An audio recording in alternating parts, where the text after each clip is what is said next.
After 10 years together, Claude Stevens and I were finally ending our long-distance relationship with an engagement. At the ceremony, his secretary swept her gaze over me from head to toe, a smile playing at the corners of her lips. "So you're the one from those overseas adult sites, aren't you? A different leading man in every video." She tilted her head, eyes glittering. "This is our first time meeting in person, but I have to say, your figure looks awfully familiar." I lifted my gaze, my voice cutting through the murmur of the crowd. "Are you certain that's where you've seen me?" The secretary flinched as if I'd slapped her, shrinking behind Claude with wide, wounded eyes. "I'm so sorry.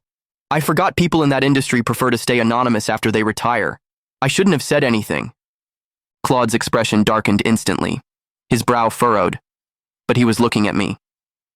"You must have the wrong person." The secretary stuck out her tongue in a show of playful contrition. You're right. My mistake. Your fiancé is far too elegant and refined to be one of those desperate attention seekers." Oh, we'd met before. I remembered her vividly, back when she'd been entertaining clients at a certain establishment overseas.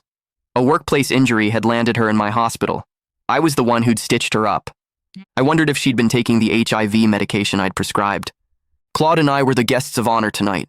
Every eye in the room was fixed on us. The moment Emma Pruitt finished speaking, the entire banquet hall went silent. Guests exchanged knowing glances, their lips pressed together in barely concealed smirks, words hovering unspoken. A mutual friend rushed over, trying to smooth things over. "Don't be ridiculous. Candace James was studying medicine in Alderhaven. Do you have any idea how grueling that program is? She barely had time to sleep, let alone do that." Emma's glossy lips, painted in that trendy, innocent yet seductive style, curved into a pout. "But isn't that exactly the type? All those stressed-out intellectuals blowing off steam with hookups?" She shrugged delicately.